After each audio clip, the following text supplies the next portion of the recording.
Hey guys, welcome back to the channel. This is HowFast. I want to thank you guys for playing in the trivia last weekend. And I also thought it's about time for us to do another HowFast swag giveaway. So stay tuned for the end of the episode. We'll do another HowFast swag giveaway.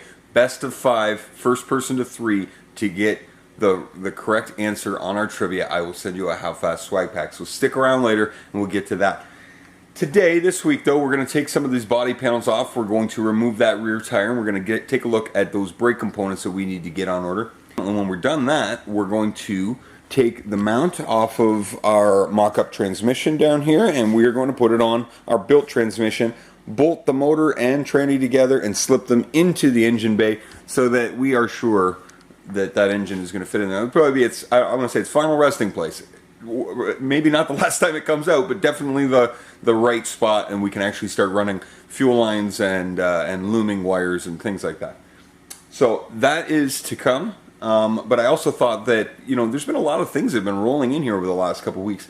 Parts and pieces and tools. I thought it'd be really cool if we could go through and talk about some of the things we got. There's some big stuff still on the way, but for now, there's definitely enough to talk about. So I'm going to get started pulling that stuff off. Maybe between that and the engine, we'll talk about some of the parts and pieces we have here.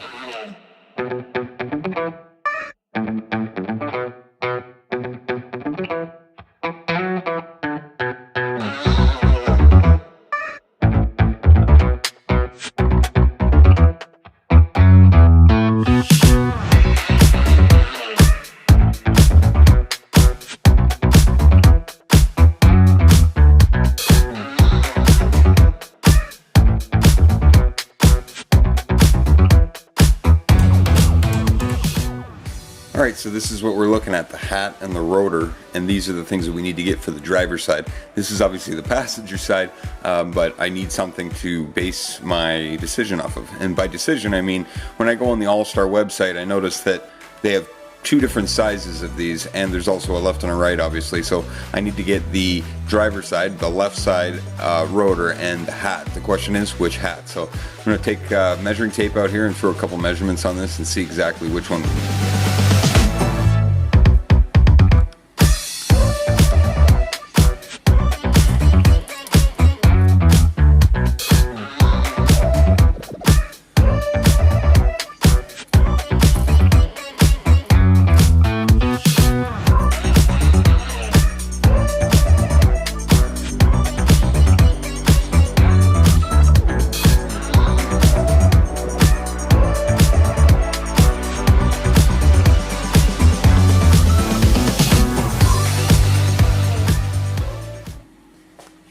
Okay, I've done some searching.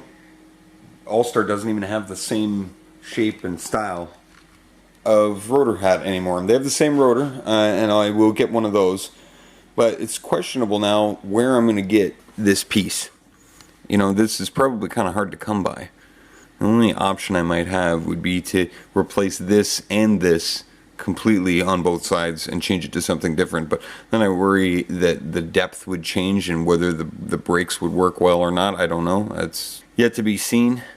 So I'm going to put a couple blasts out on Facebook and see if some of the stock car guys can help me out, see if they can help me find something, and if not, we'll just buy a set of both hats and rotors for the back. Believe it or not, it's actually might be even cheaper just to buy those 2 sets versus finding the one hat and the one rotor. So we'll see. Let's give it a week or 2 and see if those guys in the stock car community can help us out.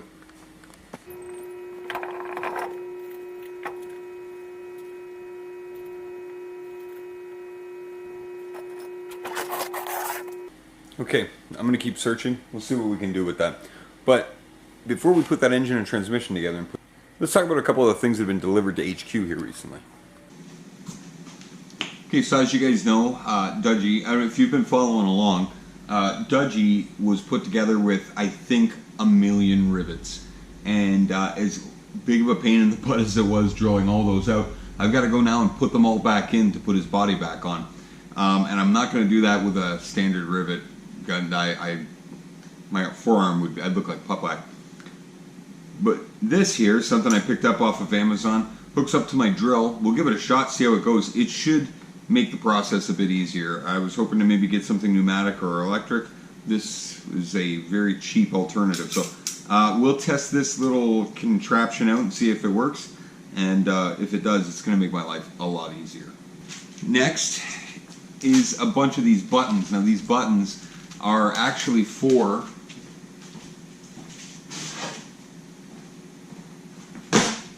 this guard, this leg guard here, that protects my legs probably from heat from the transmission and whatnot. There's a couple of spots now on the car that were there that aren't there anymore, and I need to put the back end of these. So I've got some of these buttons. Also,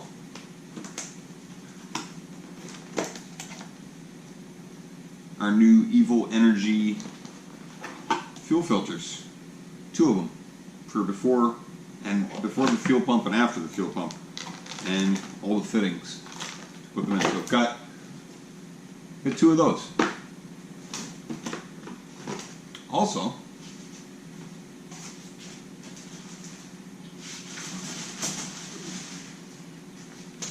my dad let me borrow his flaring tool and bending kit, so that's going to be fun. That's back to high school days.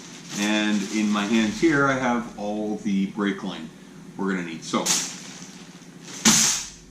we're still waiting on fittings. Fittings still have to come in. They're on their way. Also, about 1,000 rivets, black-headed rivets, are on their way. But behind me, in this box here, let's open this up.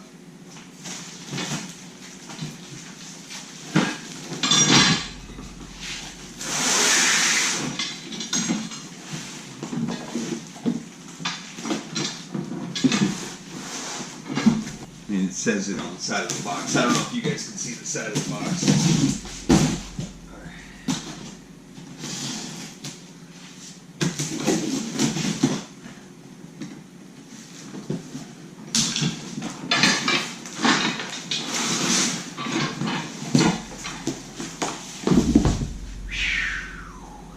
A 6-ton shop press.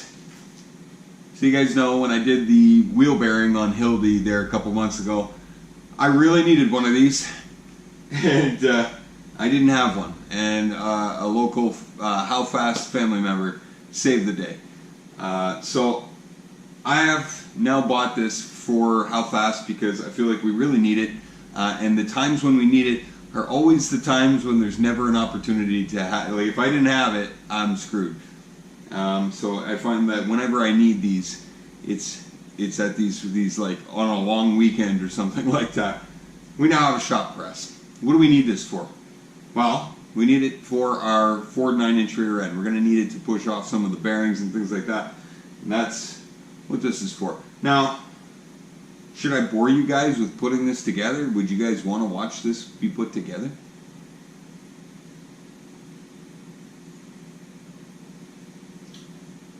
You're going to watch because it looks like it's already half assembled. So let's do that right now.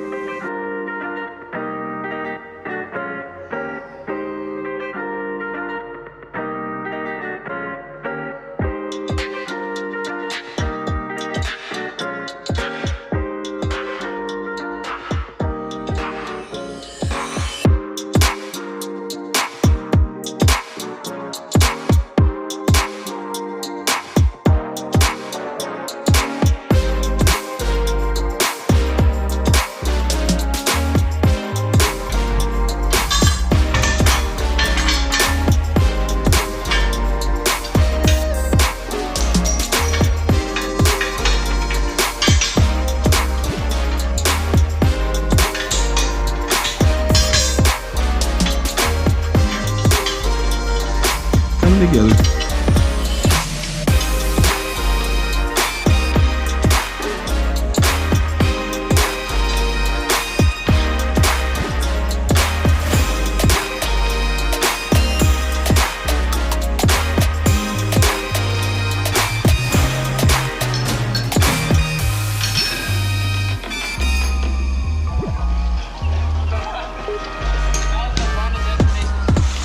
You know, guys, today is a perfect opportunity to give a shout out to our sponsor, our tool sponsor, Olsa Tools.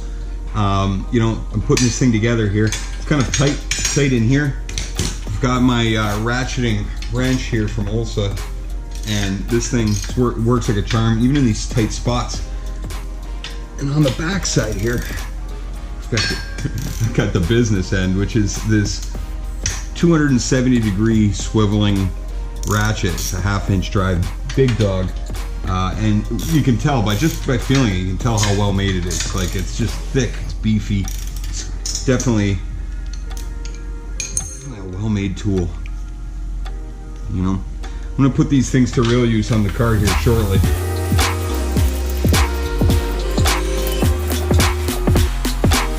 And there it is, all put together.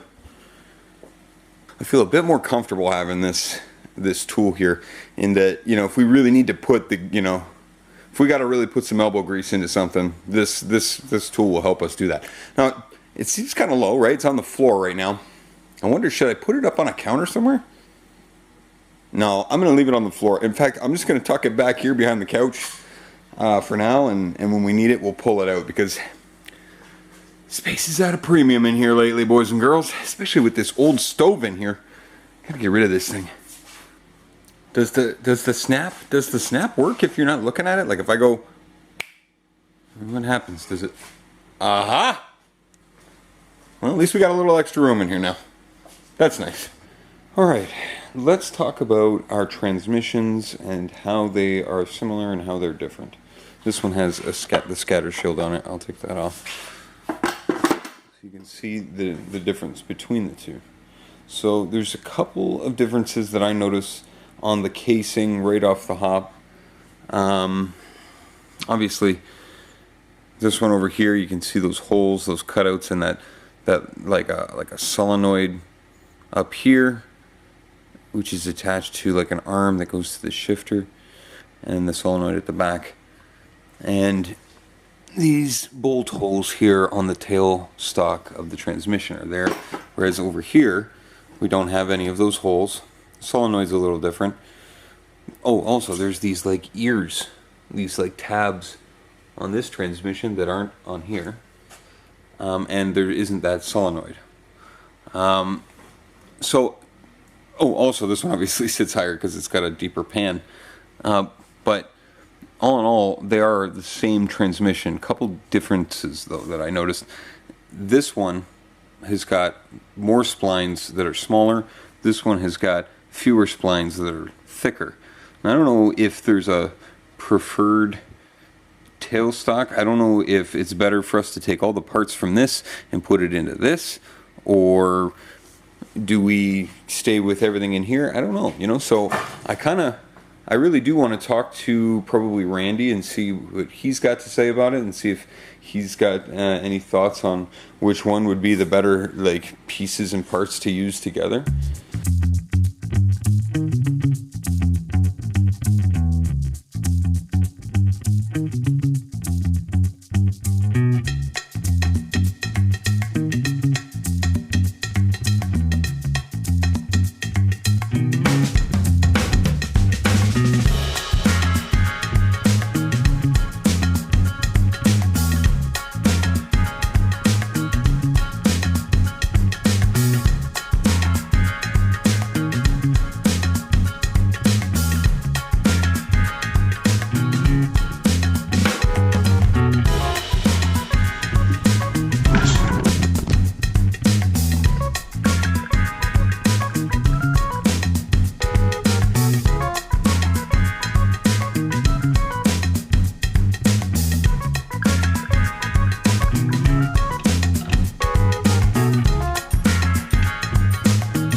Alright, just checked everything. All of the mounts land bang on as we would expect, but I just wanted to check before I go and I permanently affix that transmission cross member and all of the motor mounts and everything like that. So I did notice that the motor mounts on this side, one of the holes might need to get oblonged. I can't seem to get a bolt into it, so I'm gonna have to mess around with that one. But all in all, everything is looking like it fits as it should. It's questionable whether our throttle cable is going to reach our throttle body. That's questionable. Might have to put some sort of extension or something on it, or get another one altogether. But everything's in, everything feels right, so I'm happy. I guess next week here we'll pull the engine and transmission out and we will burn all of that metal in once and for all. Alright guys, that's going to do it for this week's episode. I'm happy, everything's fitting, everything sits where it should. I kind of expected it would, but like I said, it's always good to check. So next week we're going to pull the engine and transmission out, and we're going to push Dudgy out into the driveway here, and we're going to hook up the 220 buzz box, and we're going to melt all that metal in. And then I'm thinking that we're going to start getting started on some body work for him, because his fender's in pieces, and I've got a bunch of fiberglass and resin that we can get started putting all that stuff together and start kind of reassembling him on an aesthetic side, so that when that huge pile of rivets comes in, we can actually rivet the body on. So as far as trivia, last week's trivia, I let you guys look it up. I thought it was a pretty easy one. A couple of you guys got it. And the question from last week's How Fast Trivia was, what is the best-selling car of all time worldwide? Your options were A, Toyota Corolla, B, a Ford Fiesta, C, a Volkswagen Golf, or D, the BMW 3 Series. Now, of course, I'm partial to the 3 Series, and most people might think that it's actually the Golf because you see them everywhere.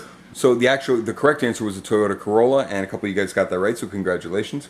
Now, I had mentioned that we're actually going to do a How Fast giveaway again, so we can start the trivia up for some How Fast gear. And as with last time, we'll do a best of 5. First person to answer 3 correct answers in the comments below. You guys are allowed to look it up this time. I don't care. Whoever answers first, I will pin your answer, and the first person to 3, I will send you some How Fast swag. So this week's question for the How Fast swag is, which country was the first to build motorways? Was it A, Italy, B, Germany, C, USA, or D, Japan? I look forward to hearing your guys' comments and questions. Good luck to whoever's out there who's going to win that How Fast swag. If you guys are interested, stop by howfast.ca, or you can give me at how__fast on Instagram. You usually get updates on what's going on here at HowFast HQ before you actually see the videos. So I'll catch up with you guys next time. You'll find out how fast we can make this car go.